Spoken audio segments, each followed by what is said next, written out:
Today's left-leaning media complex, they fancy themselves as the only truly reliable check on the president. Yeah, sure, congressional Democrats can give speeches and file minority reports on Capitol Hill, and yeah, Bob Mueller may be getting a little warmer, but the press believes it has a superior moral responsibility, not necessarily to report the truth, but to report a version of the truth in a way that is skewed against Trump and his allies. Hence, they take a comment by him about MS-13 members. There can be an MS-13 gang member I know about. If they don't reach a certain threshold, I cannot tell ICE about them. We have people coming into the country or trying to come in. We're stopping a lot of them. But we're taking people out of the country. You wouldn't believe how bad these people are. These aren't people. These are animals. And they turn that comment into this. Trump rants on unauthorized migrants. These aren't people, these are animals, blared the New York Times in its print edition. Well, not to be outdone, here's how the New York Daily News played it. Trump hurls pure hate at immigrants. And the Huffington Post, always a bastion of objective journalism, squawked, Trump refers to immigrants as animals again. Now, this is an obscene and ridiculous and, frankly, nefarious slant that then gets picked up by liberal politicians like Chuck Schumer, who wrote the following. When all our great-great-grandparents came to America, they weren't animals, and these people aren't either. And then on TV, they quickly bounce condemnations around the echo chamber. What did the president mean when he said some immigrants are not people, they're animals? The president of the United States saying these are not people, they are animals. It is a disgusting way to talk about human beings. There's a very slippery slope when you start dehumanizing people this way. It's what the Nazis did. It's what slave owners did. It's not what Americans do. The tone has shifted about what it means about you if you're an illegal immigrant. She went to Nazis. Yes, she went to Nazis. Oh, my God. Do any of these people even bother, just a little bit, trying to look like they're in any way impartial at any time of day, calling balls and strikes? You know, learn the facts or understand what the context of the president said was, or frankly, get out of the business. Journalists have an obligation to read beyond the headlines and report the truth, regardless of where it leads. Even analysts, even commentators, bother to read the full comments and be fair. Now, speaking of being fair, Jake Tapper and CNN, they did note that the president was taken out of context earlier today, and the AP acknowledged at 10:35 a.m. today that it had made an honest mistake, writing, AP has deleted a tweet from late Wednesday on Trump's animals comment about immigrants because it wasn't made clear that he was speaking after a comment about gang members. Oh, good for them. But even after those clarifications, MSNBC could not help itself.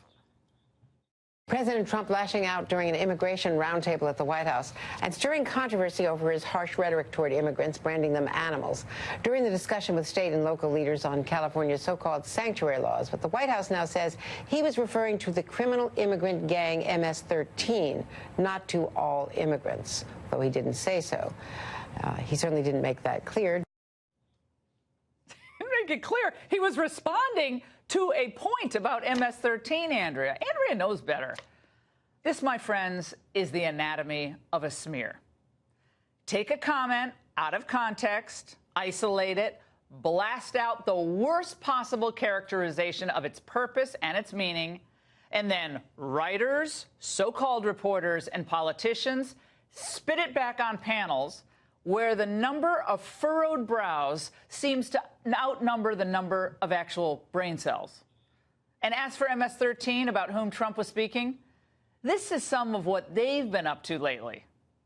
In a horrific crime in the outskirts of Washington, D.C. last year, MS-13 members stabbed a man more than 100 times.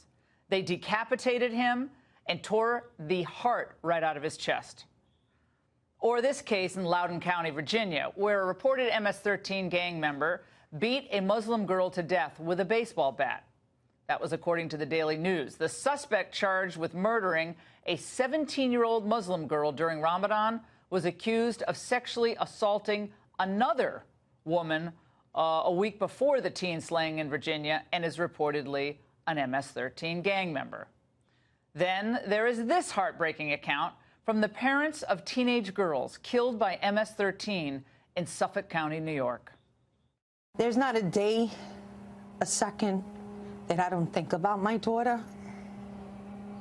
And they just don't understand the pain of a parent losing their child to this gang violence. And I hope they never will. Our kids should be burying us when we're ready to go, not the parents burying their kids. Their lives are ahead of them. That was one of the toughest interviews I've done in the history of this show, by the way. The pain on a mother's face. And as if things couldn't get any worse, the suspects in that case were seen laughing in court during a pretrial hearing. Unbelievable. No wonder Sarah Sanders responded this way to the animal fracas at today's briefing.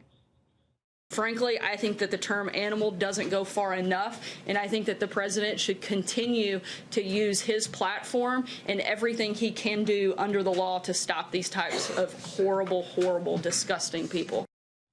Good for her, but I would actually say that we're insulting animals because they don't behave this way or kill for fun. Thank you very much. But the last word on this goes to the president, who cleared up any confusion for all those commentators on MSNBC about his comments today. But I'm referring, and you know I'm referring, to the MS-13 gangs that are coming in.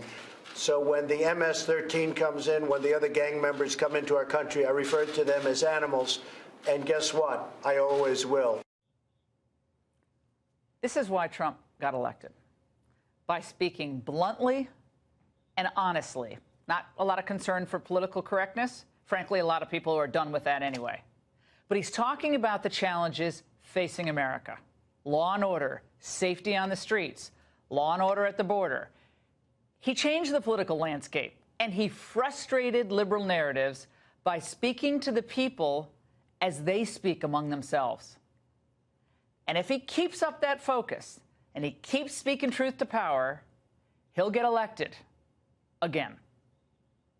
And perhaps that's why the left is acting like themselves a pack of wild animals over a side comment by Donald Trump. And that's the angle.